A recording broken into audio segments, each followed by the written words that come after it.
All right, good morning, everyone. Welcome to the latest installment of the Wine Business Monthly webinar series. And thank you all for your patience with the reschedule. We're gonna go ahead and get started. We're excited to have you join us today and happy to present this webinar focused on best practices and lessons on winery phone sales, moderated by Leslie Berglund of Wise Academy. Before we get started, I wanted to draw your attention to a couple of housekeeping items. First, we've enabled chat in Zoom, so please feel free to say hello, tell us where you're from, and talk with the other attendees. We're also going to post some polls throughout the conversation.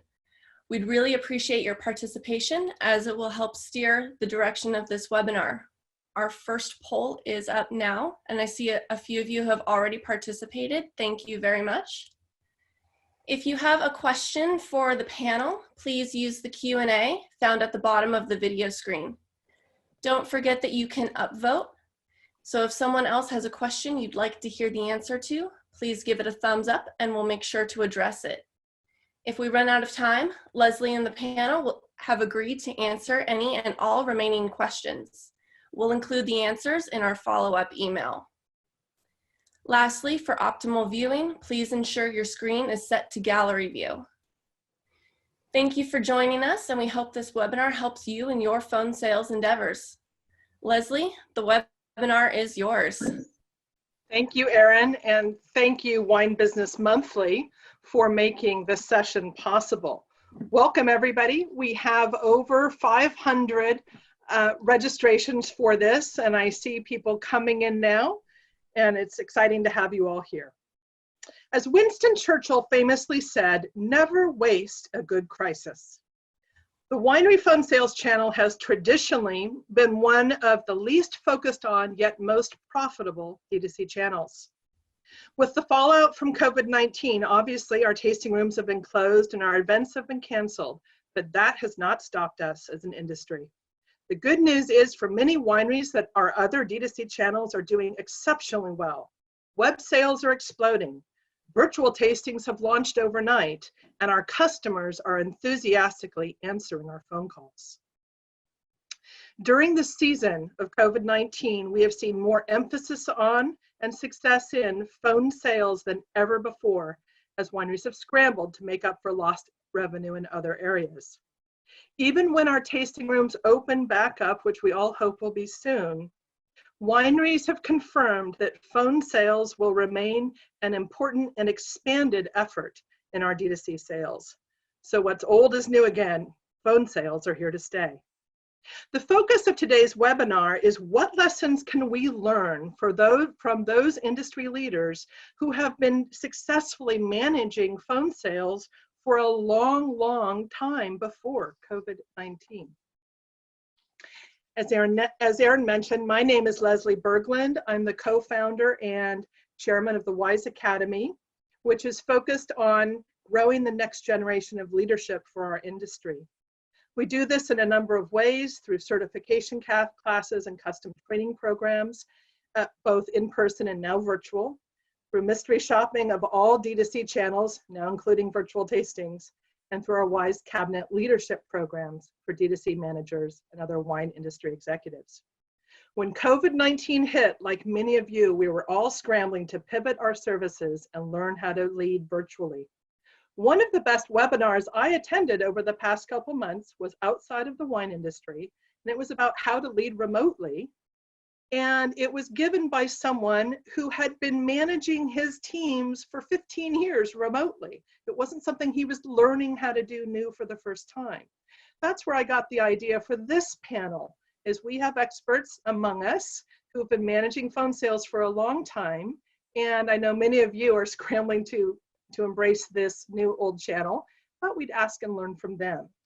Before I introduce the panel, let's take a moment and see if we have some of the, Erin, do we have results coming in from this first poll, which is what are the D2C approaches from the wineries? Absolutely. First, we have 25% who say we don't proactively sell wine on the phone and don't really know where to begin. 1% outsource their phone sales. 43% are new to phone sales and are pivoting quickly due to COVID-19. And 31% say they have focused on phone sales for a long time. They've got it. Okay, great. Thank you. I think that'll help the panelists to know who's in our audience. Our first panelist is Erica Boudreau, who is the private client services manager at Farniente family of wineries and vineyards. Erica moved to Napa as a child and holds a BA in biology with concentration in environmental science from Concordia University in Portland, Oregon. Erica has worked in the wine industry for 9 years, 8 of which have been with Farniente.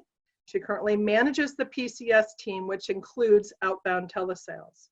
After starting at Farniente, she saw the need for a more personalized, tailored experience for people who didn't fit the standard wine club model, but were just as enthusiastic about their wines. Over the years, the PCS department has expanded to a team of 8 for 4 core team members, plus 4 more recently deployed team members from the visitor center. PCS now includes corporate gifting and virtual tasting experiences at Farniente. Welcome, Erica. Thanks for joining us. Our second panelist is DM Doonan, who is the Director of Membership at Hall Family Wines. DM is a San Mateo native and has lived in Napa for over 10 years. Her previous life, she worked in enterprise marketing for companies such as Sun Microsystems and Microsoft. She holds a culinary degree from the California Culinary Academy and owned her own catering company before moving to the Napa Valley. DM has worked in the wine industry for over 8 years, all at Hall Family Wines. She has a team of 13 people, including wine club manager, 6 member associates, which are the phone team, as well as logistics. Also, 14 new team members from the tasting rooms at Hall have recently been deployed to phone sales. These new teams don't report to DM, but she supports them by helping them build campaigns. Great to have you with us, DM. Yeah. Our third and final panelist is Ram Hatley, who is the D2C manager at Ashes and Diamonds. After working his way through college and restaurant and wine and spirits retail in New York City, Ram decided it was time to go all in on his passion for wine. He moved to California wine country in 2006, started out as national sales manager for a Sonoma-based winery, then transitioned to phone and email to the D2C world with Bounty Hunter, and eventually increasing responsibilities with Jackson Family Wines and Huneeus Vintners. Today, Ram works as Director of D2C Sales and Marketing for Ashes and Diamonds Winery in Napa and is a WeSet diploma candidate. In the past, Ram has managed directly teams of 3 to 5 people. He's also supported indirectly teams of 10. Thanks for joining us, Ram. Okay, before we get going on our discussion, here's how this is going to work. We have a bunch of questions that we've lined up with the panelists, but we're going to tailor them based on how you respond to this next poll. So if we can get the next poll loaded, Erin, and we'll take just a minute. No, not this poll, the next one.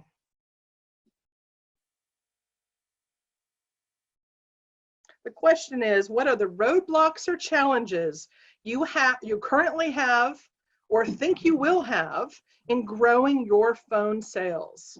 Check as many as apply. Spend just a minute and get this feedback. This will allow us to tailor the discussion based on your roadblocks and challenges.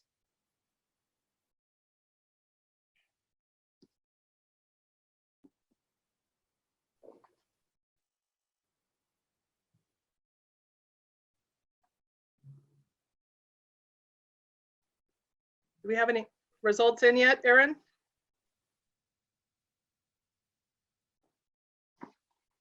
Results are still coming in pretty quick. I'm going to give it a few more seconds just to make sure we get as many responses as we can. Okay. So the options are, again, check as many as apply, finding the right people and then training them to make the calls, managing and motivating your team of people for calling, the actual campaign development, which is from creating the offers to pulling the right list segmentations, the economics, really kind of, does it work? Does it pencil out? Labor cost as a percentage of sales. How does incentive compensation work in this world? And the metrics, measuring what matters and keeping score. All right, excellent. I'm going to close the poll. So if anyone has any last minute responses, now's the time.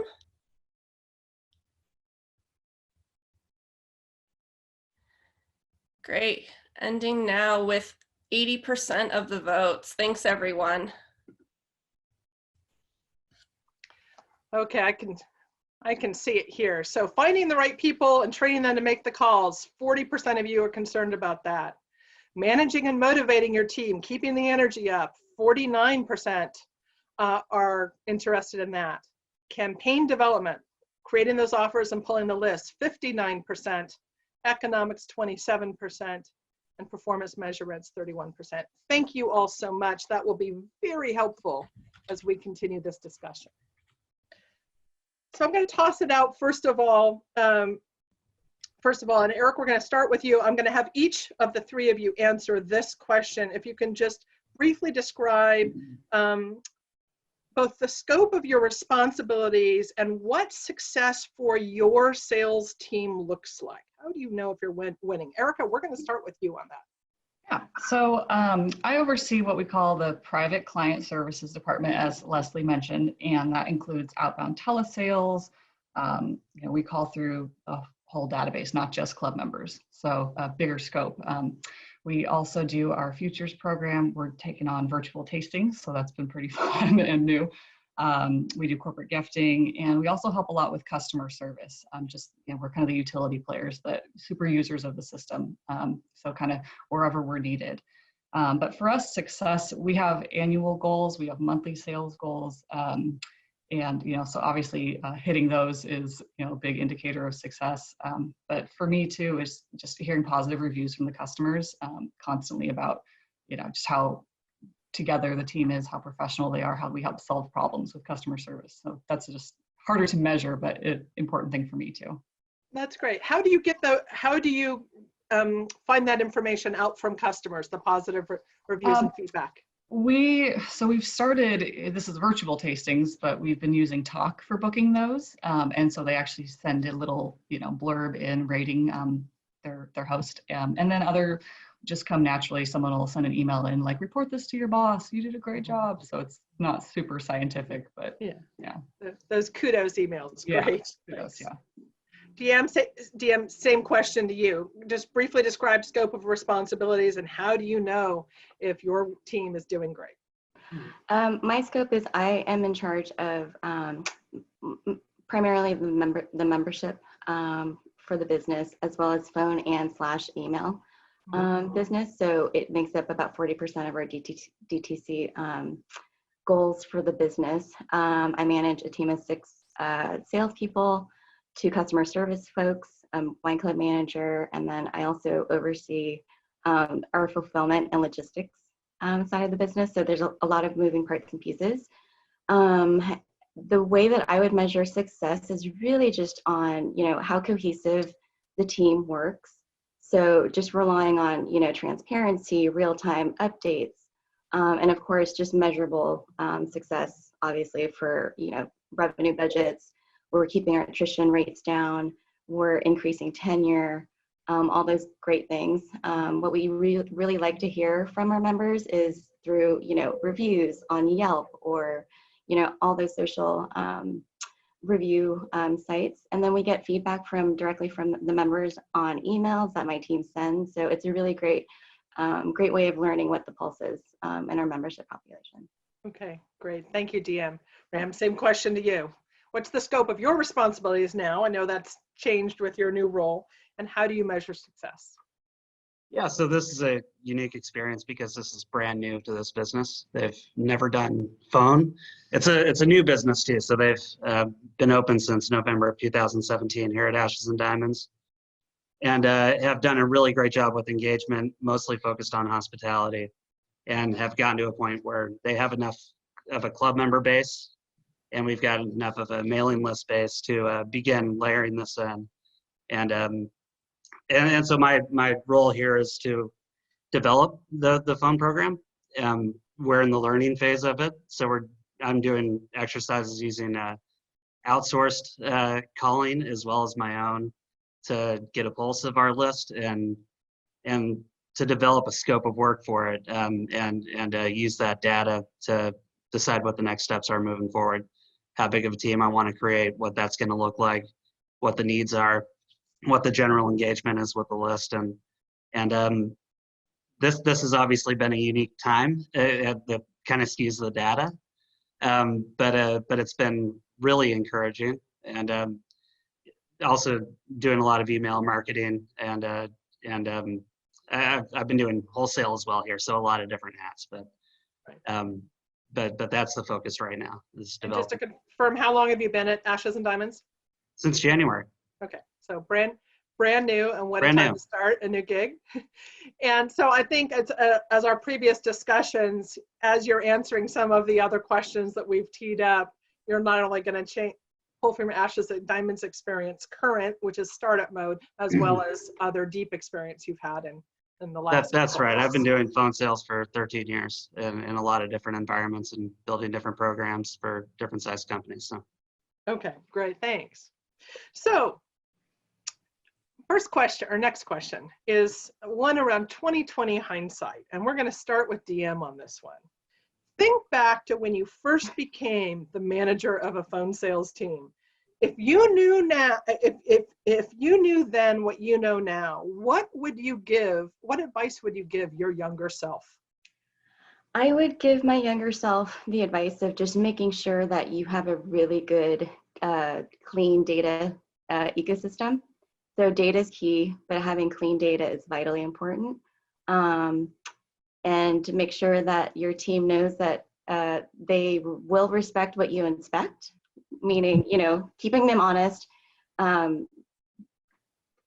Also having and developing some type of like metrics, dashboards, metrics that you can just, back up with data for a success of a campaign, whatever that looks like. And always just ask the question why we're doing it, what the focus is, what the meaning behind like a specific campaign or a touch point or whatever it is, but always make sure to, ask the why question as you go along. Okay, great. So Erica, how about you? Advice for your younger self? Kind of echoing DM, but reports, really actually paying attention to those from the get-go. It took me about 1.5 years of doing this before I really was like, I need to be tracking exactly what percentage of the list actually picked up and what percentage actually bought of those, little things like that I knew anecdotally, but I didn't have it, I wasn't tracking it the same way. Because then that really helps you going forward, making your next campaigns or knowing what time of year to hit that list. So, really detailed reporting. And for me too, I think knowing to create really like black and white SOPs, like your standard operating procedures on who can call what lead or how long this lead belongs to which sales rep, things like that. I didn't quite, understand that would be really helpful going forward. So now we have very clear, if you sell to this person, they're your contact for a certain amount of time. And if they call back in, they get routed to you. Things like that to think about when you're setting up your business. And I'm sure all 3 of our businesses have different procedures like that, depends on your brand. But that would be the advice I would give myself right now. So what I'm hearing from you, and it certainly reinforces what we've seen at Wise over the years, is that first of all, on the metrics, is our customers are signaling to us how they want to be treated. I mean, they're voting with their wallets, with their engagement, all of that. And unless we're actually measuring what matters, we're going to miss some signals that could help us run a better business. The next thing that I just heard from that is, as our sales team becomes successful and good at this, it's kind of everything has that shiny side and dark side, right? The shiny side is they're going to get good at this and they're going to get hungry and want to do more. We can end up with a inadvertently competitive nature if we don't have rules of engagement.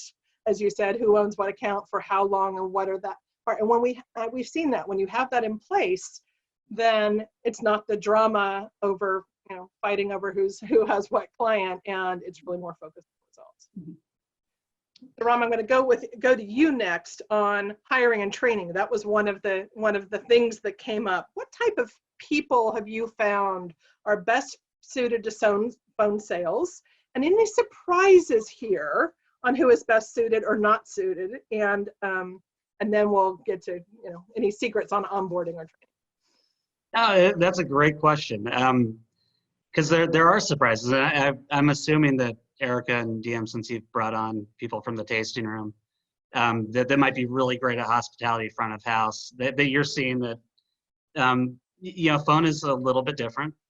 Not everybody can transition between the two. And the personalities it's sometimes hard to tell who's going to be really good at phone. In my experience, that when I'm hiring, I like to think that there's things that are easy to teach and things that are hard to teach. I can teach wine. I can teach wine knowledge. I can help people that might not be great at working with computers to do what they need to do the job. But phone sales to me is something that really needs to be self-driven.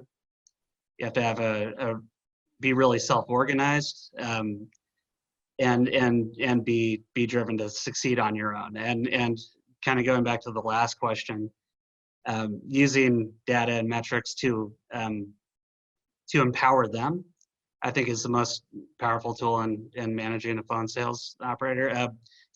Letting them kind of be in charge of their metrics and know what their benchmarks are, what things they need to hit, what their specific goals are daily, weekly, monthly, so that they can have control over that and be seeing and be sharing that data with them regularly, so that they can track that for themselves. I think that somebody that can take that ball and run with it and be kind of self-sufficient, I think is a really important trait of a phone sales operator.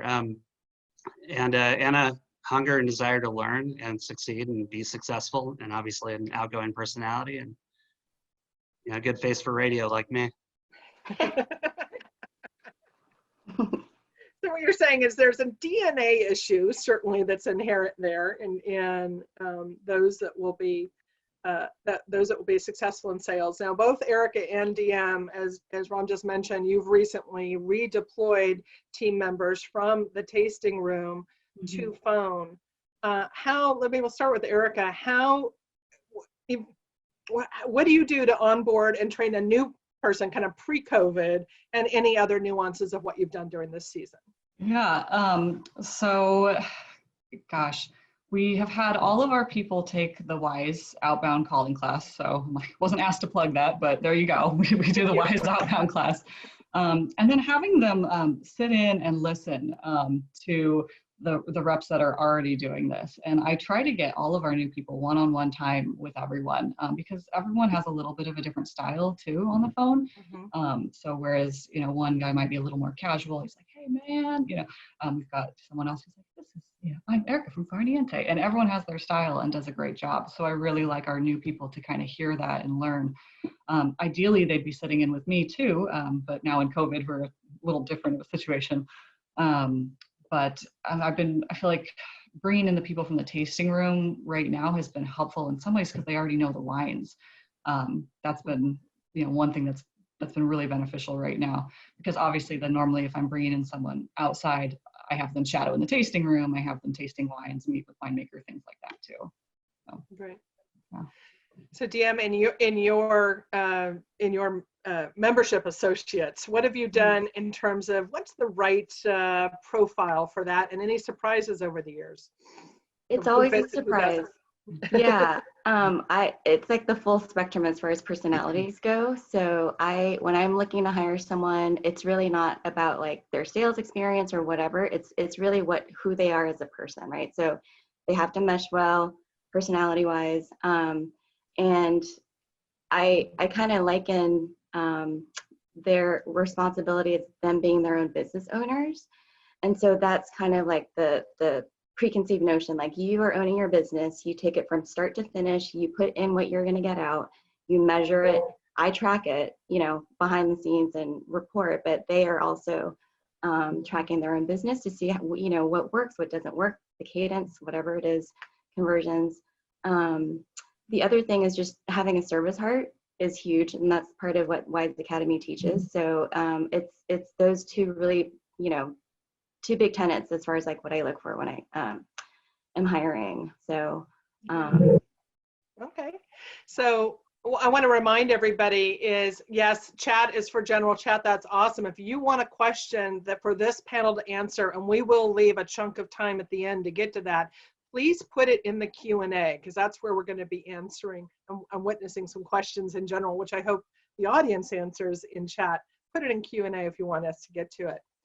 Let's keep, actually, Deanne, we're going to keep with you for a second. Okay, you've got the team, you've hired the right people, you've got them onboarded. How do you keep their energy up? How do you keep them focused and motivated? you know, it's not always going to be fun. So salespeople are really driven by, you know, making sales, doing the conversions. But when I hire them, I basically tell them sales is only 30% of what your entire job is about. And so it's really just, you know, taking great care of our customers, seeing it all the way through from start of a campaign to a sale, all the way to, you know, have you tasted it yet? You know, let the wines rest for, you know, 2 or 3 months, revisit it. And it's just really kicking the can down the road with them. So just building relationships is really, really important. Pre-COVID, we still actually do in shelter in place currently, but we do Wine 30 education. So we do comparative tastings each Friday to kind of blow off the steam. And food, surprisingly and not surprisingly, goes a really long way. So, you know, we have like campaigns, and if they meet a goal, I'm like, lunch is on me this week, and food, special treats. We try to do occasional, you know, team outings every once in a while just to kind of break the monotony. So during shelter in place, you know, we have daily check-ins.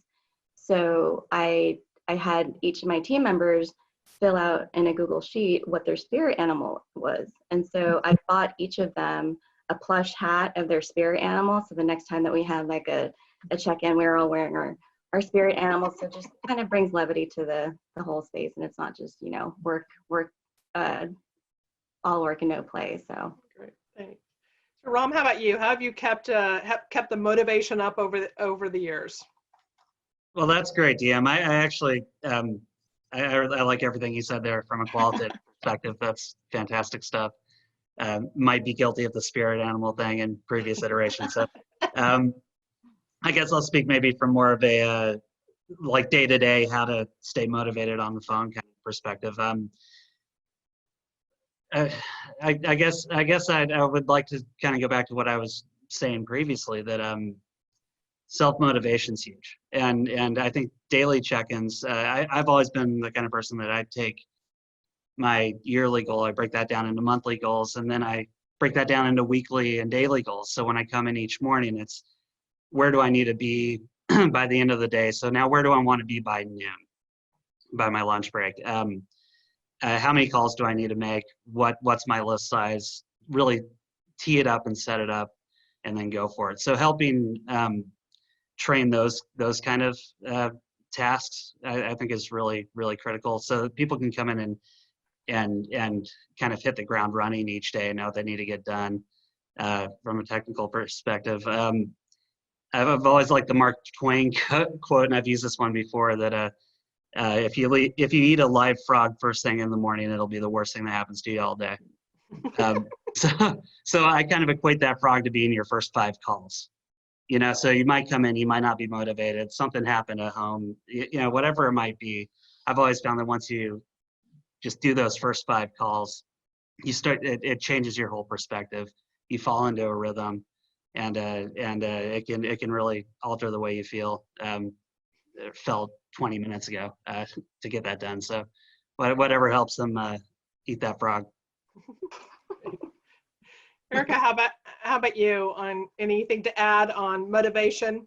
A lot of what they just said, I mean, that's, you know, kind of sums it up. But I guess I think this is part of hiring too, is people with a sense of humor, like knowing your team. Everyone on my team they are so funny, and they think on their feet, and they're so quick. And so we have a lot of jokes. We have like a quote board, you know, we do kudos board. We have one girl on our team who's so creative. She drew little cartoons of everyone, and everyone has their own little nickname. And I mean, they take it and run with it. That's their name on our Slack chain, you know, that's their name on their sales sheets. And so letting them have their personality, because phone sales are different people. I say different, a little weird. So, you know, being able to take that and have fun with it, and letting them be creative too. I found, even with helping sometimes with campaign management, things like that. So having like a group meeting, that can be motivating too. If they've come up with a really good idea and then we hit it and we run with it, I think that builds a lot of morale and motivation too. Yeah. So I think that some people we're seeing, some wineries that are new to managing phone sales, just think, okay, great, there's Johnny, let's give him a phone. We've given him a list and I'll check in with him next week. This is a hard job. And yes, you've got to be an individual self-starter, but we're finding successful teams. One, they need the confidence in how to do the job. That's where the training and coaching comes in. But two, it's ongoing support and motivation. So there's a competitive nature that sometimes the metrics can keep people going and excited. But if we don't have this emotional support and cheerleading and inspection, it's all wrapped up into one, we're not going to be delivering what we can. And also keeping the spirits up of the team, because it's a hard job. No doubt. I think that's critical. I've always noticed that there's a kind of 2-year mark where you can hit a burnout period. Inevitable in every aspect of business. I've done direct sales, and at that point it really does kind of become the culture that you're working in, whether or not you're happy and can push through that. And so these things are critical. You're talking about, Erica and DM. Speaking of keeping them happy, I know one of the things that came up on the previous poll was economics. And how do we think about this? Labor as a percentage of sales or incentive compensation thing. Erica, I'm going to toss this to you. And how does it work at Farniente? And what do you measure? And how do you communicate it? And what do the employees see? Yeah, so we measure obviously all outbound sales, and we pay a commission based on their outbound sales. So there is a percentage commission on that, and I think that's important for phone sales. Otherwise, what's inspiring you to make the next call? You hit your 5 calls for your frog of the day, and then what's going to inspire you. So it is paid per individual, but I do think having some sort of a team, something to reach as a team, is crucial too, because then you're pulling together, you're helping each other out, whether that's a bottle of wine for everybody when they hit the goal, maybe you have a kicker or something like that comes in on the top. But phone sales as a whole, I mean, you're not having to open bottles of wine. You're not paying for breadsticks. I mean, it's a very low overhead department. So you can do incentive compensation like that. Especially once you start hitting goals, then you're a self-funded commission. So yeah. And we're definitely seeing that as a positive practice if we have a combination of incentive-based commission for sales, because again, that will attract the right people into the job because they're hungry. They move the needle. You don't cap my pay and I won't cap your sales. That's usually the attitude. But it's a yes and situation. Combining it with team in terms of there's more kickers or more incentives to exceed goal is awesome. And if we're doing that right, then it's self-financing, which is awesome. Okay. So Aaron, I'm going to ask you to launch the next poll, please. This is the last one. So for those of you who are currently selling wine on the phone, how much has your phone sales changed during the season of COVID? So really for March and April of this year versus March and April of last year, did your phone sales decrease versus last year? Are they flat, up slightly, up significantly, more than doubled, more than tripled? Where are you at on that continuum?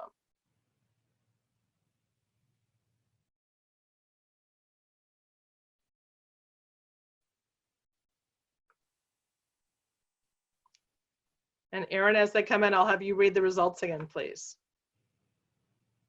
Sounds great. We're at about 35% in voting, so I'm just going to give it a few more seconds.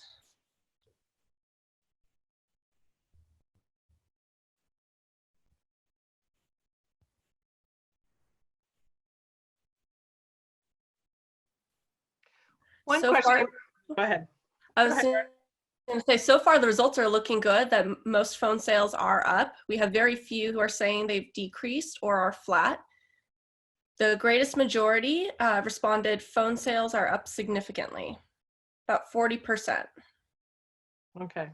So, and we're seeing that with the wineries who are focused on this, who've been able to redeploy a combination of two things. One is more people calling, redeploying tasting room staff, and just better results. We're seeing, we're going to talk about metrics a little bit there at the end.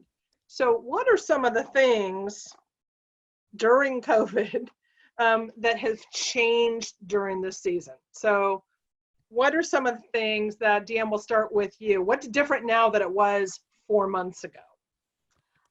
Well, just the experience itself, right? So we're seeing a lot more people who are at home. They're a lot more responsive. So the turnaround time for just a callback is cut in half, basically.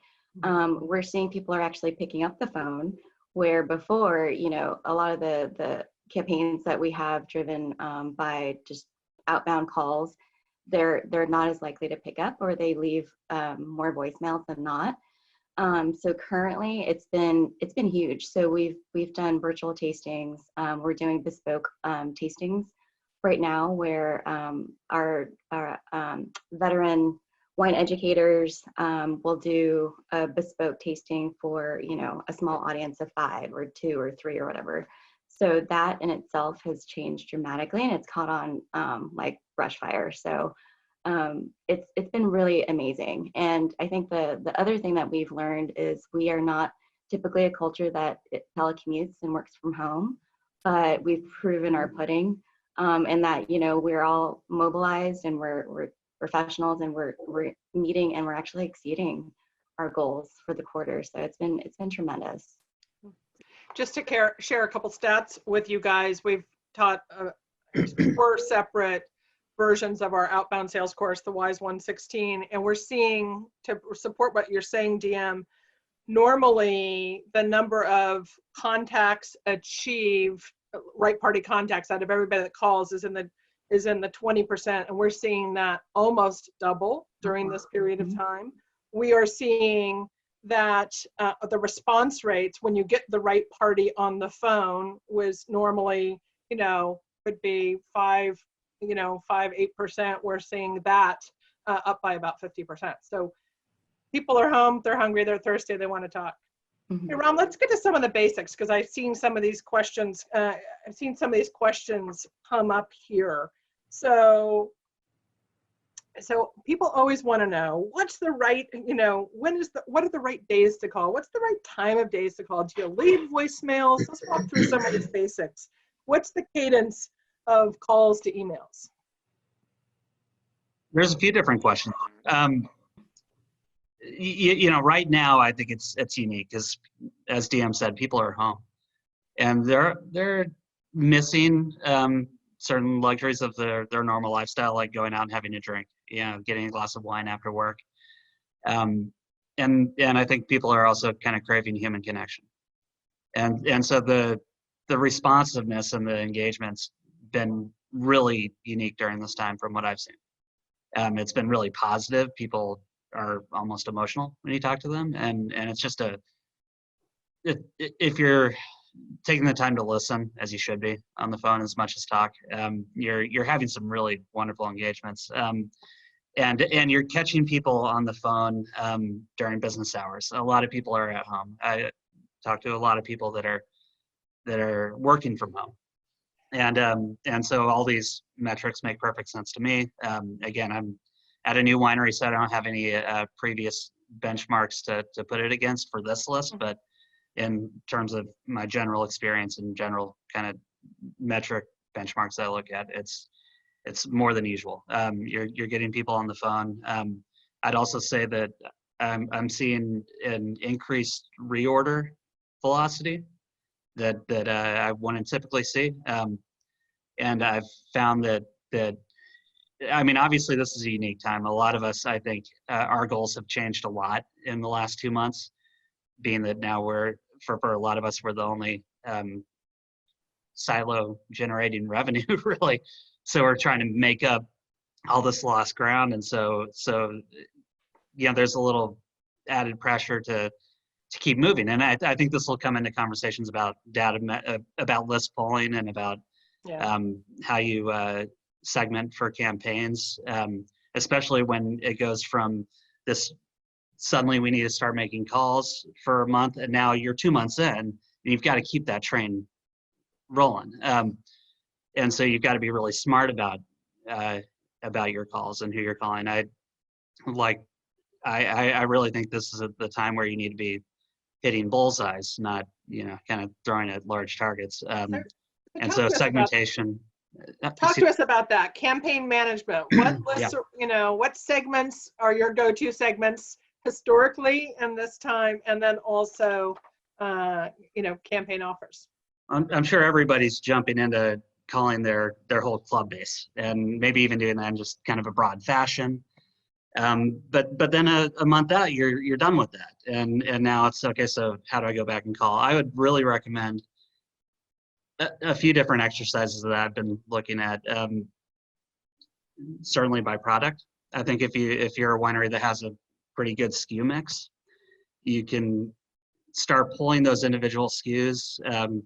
Maybe some new releases you had coming up that you need to look at releasing differently now, or just in general look at the like the top 150 buyers for each SKU on your list, and now compare those lists together and dedupe them against each other, and you'll probably see that you've got driver wines that everyone wants to purchase, and then you might have some single vineyard wines, something on the higher end, where you see that the top buyers of those are kind of selective and they don't necessarily cross over. So targeting those kind of segments, I think, can be really powerful. And then also doing maybe some A/B test offerings. So maybe take all the people that have ordered a case or more of that wine and offer a case discount if you don't already. Just, this obviously can be different for everybody, but offer an incentive at volume for the people that have bought volume in the past. And then maybe once you get down below that kind of a volume, offer shipping to people that buy lower volume purchases of that wine, and see how that affects your average order value on that list for that product, and do that product by product, and you'll probably see that you can stretch this out a little bit longer when you're looking at these smaller segments and really focused on specific buying patterns within your list, as opposed to just calling broadly. Eric, I'm going to ask you to build on that. Talk to us a little bit about how you do campaign management. Is it more account-based, meaning, or is it campaign-based? And what are the things that are really working now? Yeah, so we do both the things. So we have some core group of customers that have a rep assigned to them, basically because they buy all the time, because they're comfortable with them, they're familiar with them, they kind of own that lead. We kind of call it PCS members. And some of them are in the wine club, some of them are not. So those are on my own reps to discover the cadence and keep in touch with them. It's usually, I would say, at least 4 times a year, possibly more. But those are they kind of own those, and it's evergreen, it's just ongoing. And then I have a couple other evergreen lists that, and I don't know how everyone else does their reporting, but we have specific order types. So I know if somebody bought in the tasting room or if they bought on the website. So I'll tailor lists on that so we can call and say, hey, just checking in. I know you placed a web order. Thank you so much for thinking of us. And we tailor, like I said, based on order types. And I found that different now in COVID, same as everyone, people are picking up the phone way more than normal. They want to talk. They want to have that emotional connection. We're here to listen. Yes, we're here to sell. But the reorders, like I think Ron mentioned, the reorders are crazy right now. People are happy to get a call, even if they just bought on the website 2 weeks ago. And they may just want to talk, but you're making that connection with them. Then they think of you when they need wine again next week. So so we do a lot of polling by products, like Ram said too. But so we do campaign-based and we also do account-based, to both. And what kind of changes are you seeing in your metrics specifically? Same as you reported from the outbound classes. So we're seeing, gosh, our conversion rate is crazy right now from right party contacts. And we had a really fortunate timing of releasing some fun summer wines right now too, so that's helped. But yeah, we've had a significant increase in both right party contacts and conversion rate, even for our brand new people from the tasting room. So DM, and one last question to you, and then we're going to get to our Q&A. So if you guys have not, if the audience has not already participated in Q&A, you can go in there and upvote the questions you most want us to focus on for the balance of our time together. So DM, one last question to you, because you mentioned, you teed it up early on, what are some of the performance metrics that you're looking at? You said that's that advice you would give to your younger self. Yeah. Now you're the mature DM. What are you using now? That the team focused. Yeah, so to keep the team focused, it's definitely going to be, revenue driven, right? So budget. So the way that I kind of treat and give it to them is by piecemeal. So instead of looking at it as far as like a Mount Everest, I give them little switchback goals to do. And so we measure against, the annual to quarterly to monthly to weekly, but then I also break it out by each individual contributor to that. So they have skin in the game. So we're measuring, how much they're doing for outbound calls, emails, sales conversions. Our segmentation, it really is specific and dependent on what we're offering. So during a wine club window, it could be the tried and true segmentation is VIPs. We've got, our VIP members. We also have tenured members, so we want to reach out to them. We also do target our member and our population, specifically during the warm weather season. So for Q2 spring, we actually reached out to the population of folks who live in Texas and Florida well ahead of the spring release. So we say, hey, let's beat the heat, let's get your shipments out and avoid any, potential weather damage. We also measure recency and frequency. So not only just average order value and like a spend threshold, but you want to make sure that, you're reaching out and your touch points do add value to the member and the customer, right? So it's not always like, oh, I've got a wine to sell you. You want to make sure like, thank you for customizing, or thank you for, throwing your hand up. Look for an email or a phone call from me next week because I want to make sure your shipment arrived on time. And then, they make that furthering touch point. And then you can also say like, look out for an email from me because I've got a great wine that's coming out and you're on the top of my list to reach out to. So just building that, continual engagement and communication and just making sure that each touch point is a value add and it's not just a sales call. The other thing is I would also just make sure that, they do have that service heart. And I also measure and I want to make sure that they don't have email fatigue from us, like sending so many campaigns. And so what we like to try to see is the opt-out numbers for, when we're doing like this blitz of all these email campaigns. So just try to measure the positives for conversion and sales and also look at the cadence as far as like making sure you're not fatiguing your database. Okay, great. Thank you. We're going to turn to our Q&A. And so let me see. Are these so upvoted? Yes. So this is getting really tactical, which is awesome. How do you make a winery phone call not sound like a spam call? Who has specific examples? I guess I'll launch into this. It does depend on the rep, obviously, and I'm a big fan of scripting things, but at the same time tearing up that script before you pick up the phone. Mainly because I like to have talking points down and memorized.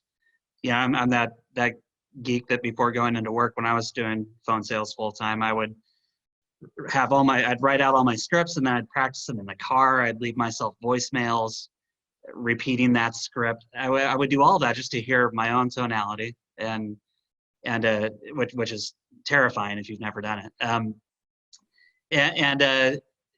The goal being that I every talking point I'm going to have, whether it's around shipping, whether it's around a specific wine and the best ways of describing that, or asking for the sale. What I always I map that stuff out, and then I tear it up before I pick up the phone and practice it as much as possible. So I have all these talking points ready to go, but then my goal is always to deliver it in a natural, organic way over the phone. And I talk a lot about using value statements, which is what these are. It's not necessarily talking about price. How would you describe a wine to me without mentioning the price? Like, sell me a wine without mentioning price once. That's a value statement. Okay.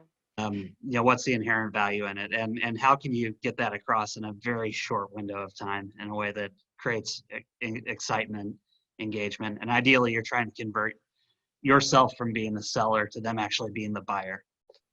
Great Jeffrey Gitomer quote from the Little Red Book of Selling. Nobody likes to be sold, but everybody loves to buy. Mhm. And I think that's a really powerful statement. So I'm looking to use these value statements to make that switch within the call, and that takes a while to learn. And doing it naturally and organically, you're not dealing with people's body language over the phone, so it's a little different. But I think in any phone call situation, there's a moment in the call where you need to deliver a strong, personalized value statement. That's what the person's expecting on the other end. And ideally that is an opening, not a close. That should open up the conversation from there, not just close it down or give a yes or no based on price. So scripting is really valuable to accomplish that, and I highly recommend it, but don't say.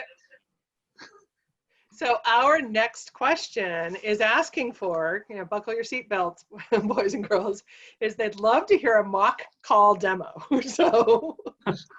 So think about, what are your favorites? Because you all have your own personal either go-tos, like how you do exactly what you were just talking about, Ram, how you make it not sound like this inorganic, unauthentic.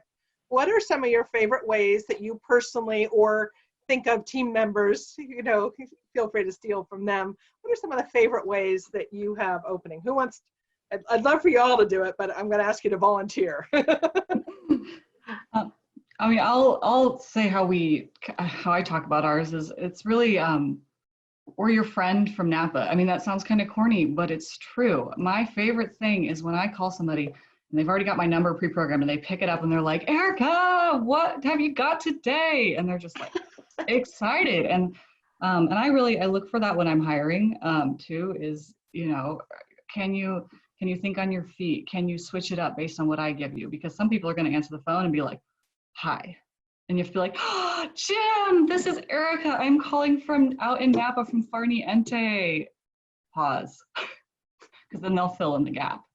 And that's, I'm your friend. I'm here to do you a favor. I'm not bothering you. I am selling you, offering you something you already love, something I already know you like because I scoped out your history. I'm calling about that wine that you tried here with your host and you had a great time with her. I just want to remind you of your trip to Napa and let them fill in the gap, because then they start talking and they're like, oh my gosh, that was the best vacation I've ever had. Let me tell you. And then they launch into it. Those are my favorite calls. And so that's what I try to instill in our team is we're here to do them a service. We're here to help them find the wine they really like. So that sounds kind of corny, but it's true. And it changes your mindset. I'm not calling, oh gosh, I'm going to bother you. I'm letting you know about this new release of the rosé that we've never made before. You should try it. It's good. Right. Awesome. That's Can I ours. get an example from one of the others? So like, what's your favorite go-to way to start these things? I'll go. So my team is required to do welcome calls when they have, new members signing up. So before they even pick up the phone, I said you need to cyber stalk them in a really good way, right? So you're looking at LinkedIn, you're looking at their social, looking at like where they live, what they had signed up for, what they purchased. So you have these little bits and pieces, in your little toolkit when you actually make the phone call. Usually when any one of my sales people, when they have built this relationship, I've heard, some of them say like, oh, hold on, I'm in a meeting. I got to leave a meeting. It's my wine guy. So they are expecting, these calls from, folks from the Napa Valley, like they have that connection. And so from the get-go, whatever the scenarios, I want to make sure that they are educating themselves to the audience that they're calling, right? So making sure you know who they are if they're married, if they have kids, where they work, where they live, what area of, the country they live. And then also just start off. I like to make sure that they have a very like white glove kind of interaction until you build, the relationship, and you can kind of make it a little bit more casual, but just the handoff from the tasting room to our team needs to be seamless. And so when they're passing the baton, as far as the customer is concerned, they're not going to know the difference between like, a wine educator speaking to them versus, someone on my team. So I'm not going to role play what the usual call is, but just, for anyone out there who's trying to like start your phone team, just educate themselves before they even dial out. Because a lot of what we see, mentioned before, is about getting someone's confidence up. And what is shaky is unfamiliar. So the more you can know about when they came, what they bought, who hosted them, or to your point, who they are in the world, helps. It's not only gives you more insight, but it actually decreases anxiety and gets gets our team members' confidence up. Ram, do you have any words of wisdom or a sample call? Well, those are all great. I mean, I would add to it, what you're touching on, Leslie, is if this person is part of a segmented list, then there's a specific reason you're calling them. They purchased this wine in the past. Maybe this person bought a case of the last vintage of Farniente, and maybe it was a few months ago. So you always have to introduce yourself and the company you're calling from first thing in the call. That's legal stuff. And if you can start a little small talk from there, a lot of times when you just introduce yourself, they'll start talking, and you'll ideally get a good conversation going, and that's great, and you should absolutely engage with them on that level. Though, like I said before, at some point it does come time to drop that value statement, and I definitely believe that as part of your pre-call plan, you should be figuring out how to take that value statement and personalize it. So can you give us an example of some value statements?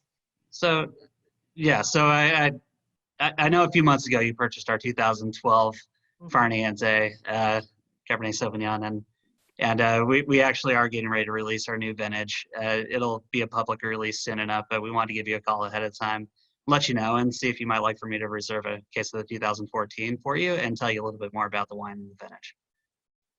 Okay, so something like that, delivered a little more organically. Get that personalization going. And again, I like to finish that with a question mark, rather than this is how much it costs. Would you like me to reserve a case for you? Yeah. We just released this new vintage of 2017. It was a really exciting year.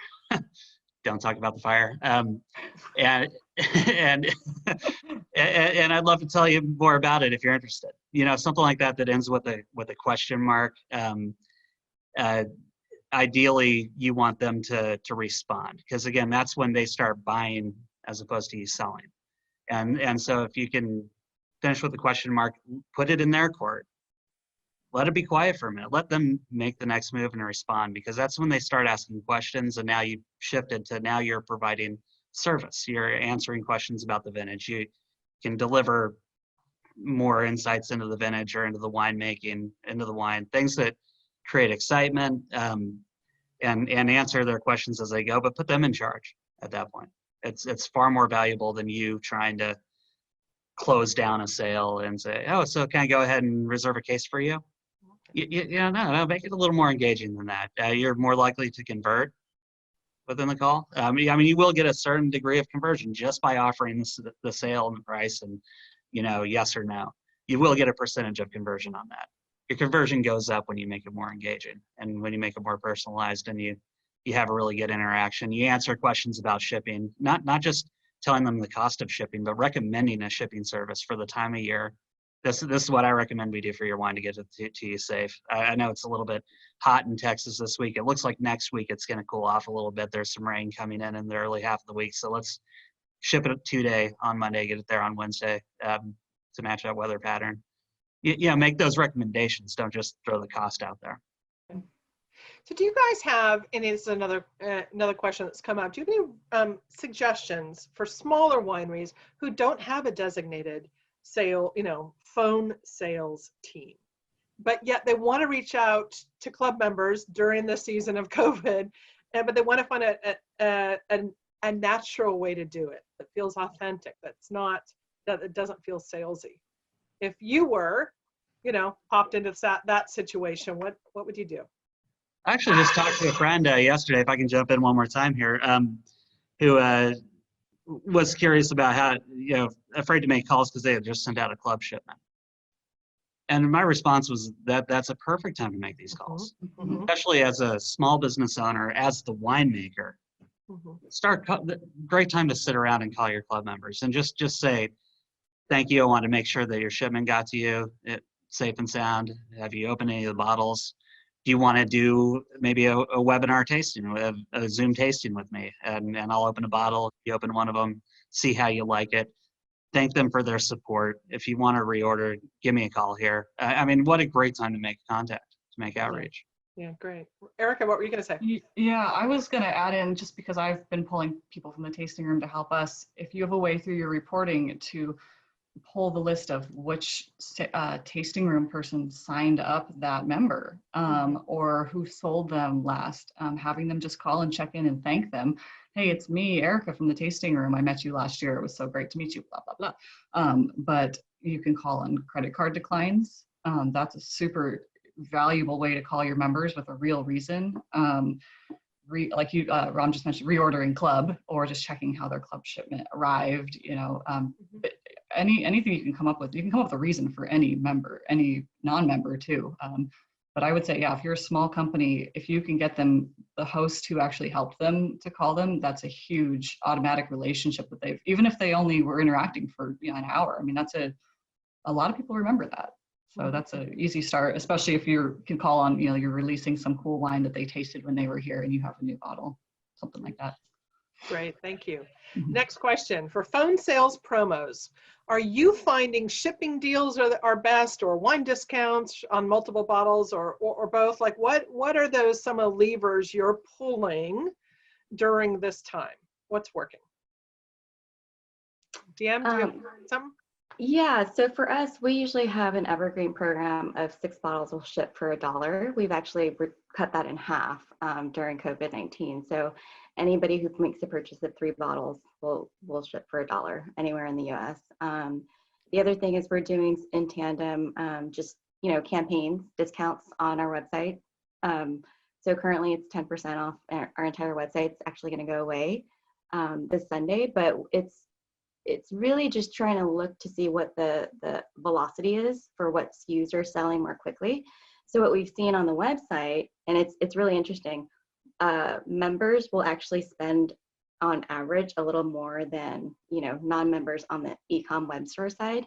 And so just measuring what the churn rate is for its specific SKUs. So people have a tendency of buying the lower price wines at a higher volume. And then our members will actually take advantage of the stacked on discounts, so that they can actually keep more of their favorites, even if they are a little bit more expensive. So it's kind of like two of the best scenarios right there.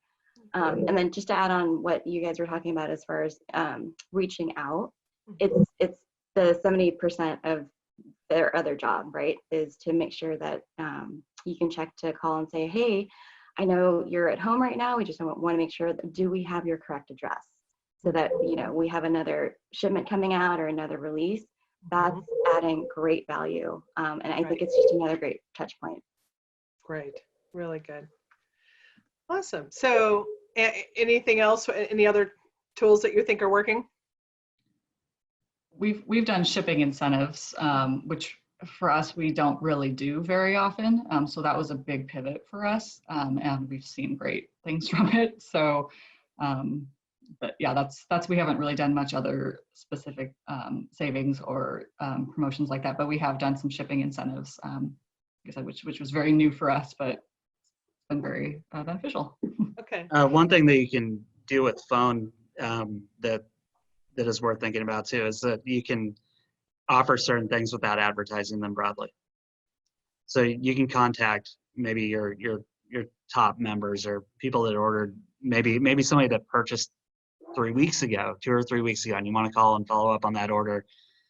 If you like that wine, give me a call back and I'll offer you this discount on a reorder of it. Which was not something you would typically offer, but now this isn't something in writing. This is just something that you're offering on the phone to a very specific person for a specific reason. Phone allows you to do some of that, and it's worth considering if it makes sense for your business. Okay, great.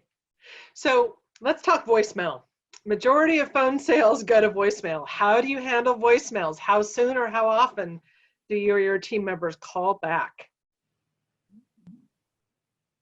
So we do leave voicemails for sure. In this day and age, so many people have cell phones, and if you don't leave a voicemail, at least to me, you look like spam. So I get a ton of those every day, and I just hit block because I'm like, I don't know who you were. And I have a Google Pixel phone that tells me everything is spam if they haven't called me before. So going into it, knowing that we do leave voicemails, and it's usually, who I am, my name, where I'm calling from, a little bit of a teaser to call me back. I don't usually say, hi, I'm calling and I have this wine and it's free shipping, call me. I give them a hook because I want them to call me back, and they will sometimes call back. If we don't hear back, each rep kind of has their own cadence, but we usually do a follow-up email then. And it's sometimes, like for me personally, my timing is usually about a week later. I say, hey, I left you a voicemail. I know how busy people are, just want to check in with you about X, Y, and Z. We have some reps that because they're churning through so many lists, they send their email like at the end of the day, like left you a voicemail earlier today, trying to connect. Let me know if there's a good time to try you again. Some people are 2 days. So we usually within that week, we hit them with another follow-up, but sometimes a voicemail, usually an email follow-up. Okay, great. Anything else to add to that? I usually send the email right away. And I agree, always leave a voicemail. Otherwise your number now looks like a spam number. I totally agree with that. If I'm reaching out to you, it's important. It's worth your time. And I really do value the voicemail and the email. It gives them two different ways of getting back to you. In my experience, none of that is over contact. Very rare. I've never really seen it skew unsubscribes on email campaigns to send those emails along. The two are separate tracks, and it increases your volume without creating the concerns I think some people have about their email lists and how these exercises will affect it. Go ahead. So yes, I always do follow up right away actually with an email, and usually get those back within 24 hours if people are going to reply. Are any of you using texting as part of this process or part of customer service? Not yet. We've looked at it though, but I don't know that we have the technology there yet. Mm-hmm. Not broadly. I see that as a customer relationship management tool. If you get to a point where somebody asks you to text them, I've had customers that I can text and say, hey, XX is available. They text back to CS. Yeah, right. But you get to a point with the relationship process where that makes sense. DM, how about you? Are you guys using texting? We are not currently, but we are actually shifting to another phone system that has that capability. So we're looking down that path. Which one, DM? Mitel. Yeah, they're everywhere right now. Yeah. Okay, I'm looking at the same thing. I'm like, yeah, they're pretty robust. Yeah. Actually, we have a question coming up. Actually, we'll do it right now. So which software are you guys using, or that you've heard is best for a really large database? So what are you using? And as far as the CRM database or phone management? And anything to use CRM or any of the technology support systems you use to manage your business? Sure. I can answer that. So we actually use Salesforce. So that's a global enterprise CRM solution, which is so powerful. Mm-hmm. The beauty in that is everything is cloud. It's basically cloud-based. So you can customize it to your business needs, whether you're a small business, medium, global, whatever it is. They have so many certified partners and applications that you can do plugins for, order management, to phone systems, to whatever the customer service. You can do ticketing. So that's in our world, because we're always keeping in mind, the core focus is definitely the customer experience, while also looking at scale for the future. And so we've been partners with them for over 10 years. So it's been a tremendous partnership. So Erica, how about you guys? So for our phones, we use WineDirect, and for our, general read and orders and everything like that. I do know that our e-commerce and our marketing use some different tools, so I don't know all that. That's not my wheelhouse, but yeah, for our normal outbound calling, WineDirect actually has a campaign tool for phone campaigns, and so that's what we use. It's helpful because it tracks, how many outbounds you made, how many people you actually talked to, and who made the call and what time they made the call. So that helps for my reporting too, because I can look and be like, what'd you do all day? Okay, so, or you killed it today, that's amazing, which is more often the case. So that's helpful for us. We also have a new tool we've been working with called Help Scout, which is a merged inbox that helps with customer service needs too. So, we get a lot of like emails into our info app that's just like, tell me about your cab staff. You're like, who's going to respond to that? And it gets forwarded to 3 people, and then we get confused. Well, we don't do that anymore. So Help Scout has been a really cool tool. We found out about it at the Direct to Consumer Symposium earlier this year. So great. Ram, how about you? Smaller winery, what systems are you using? We're on WineDirect. I've worked across a number of different CRMs, but currently on WineDirect. There's been a lot of focus in the early stages of this winery's life on hospitality. So a lot of information's in Talk, which we use for reservations. So there's been a lot of moving data around to move some of those into WineDirect, which is the tool, the CRM tool that we need to utilize for this. And most of the good information's been living in Talk. So doing some transitions there. Yeah, I've worked with a number of the different CRMs. A lot of them have limitations and strengths and weaknesses that sort of shift between them. The open API element of Salesforce must be fun. A lot of the winery-based CRMs have been slow to adapt to that, but are doing a good job of catching up to it now. And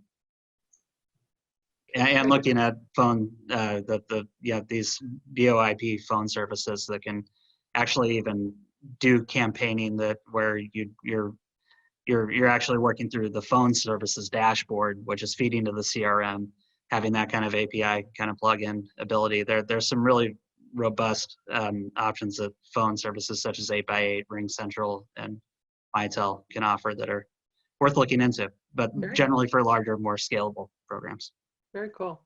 Let's talk about labor in terms of wage and payroll costs. So specifically, how are your phone salespeople compensated? Are they salary or hourly? And then what is typical commission percentage and how does it work? Who wants to start? Let's get a couple examples. Erica, you want to go? Sure. So let's see. So I now have one person on my team who is salaried because she is helping with a lot of big things and leading all the virtual tastings and everything. So it made a lot more sense. And then the rest of the team are all hourly. So which has been, especially when they're working remotely, is making sure they're tracking and clocking in and out so I can see like you still took lunch, things like that are important. And then they are all paid a base commission or a base pay because there is a lot of customer service and other things that they're doing. It's not all commission. And then we do have commission, and our commission is set up so that it's tiered. So can you walk us through how those tiers work?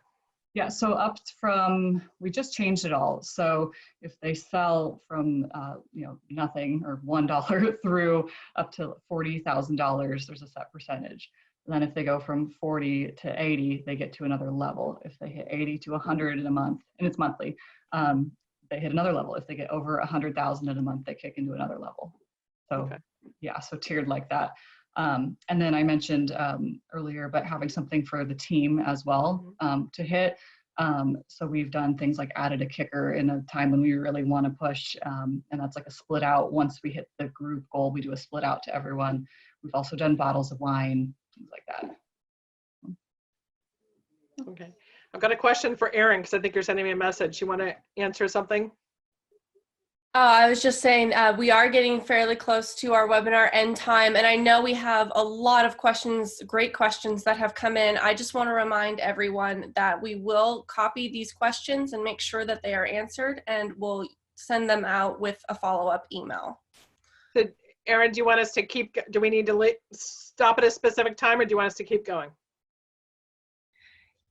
We had originally scheduled 11 to 12:15, so it is now 12:15. It's up to you guys if you want to keep going for a little bit longer, but I know that I'm sure a lot of the attendees would like to get some lunch at some point. We will have a recording of this available and make sure all of your questions are answered, though. Yeah, we'll get, sure, we'll get everything. So why don't we wrap now? There are a lot more questions. We will find ways, if my panelists will find another time to get back together. We'll just answer the rest of the questions and make sure that we get it out to the group. Does that work?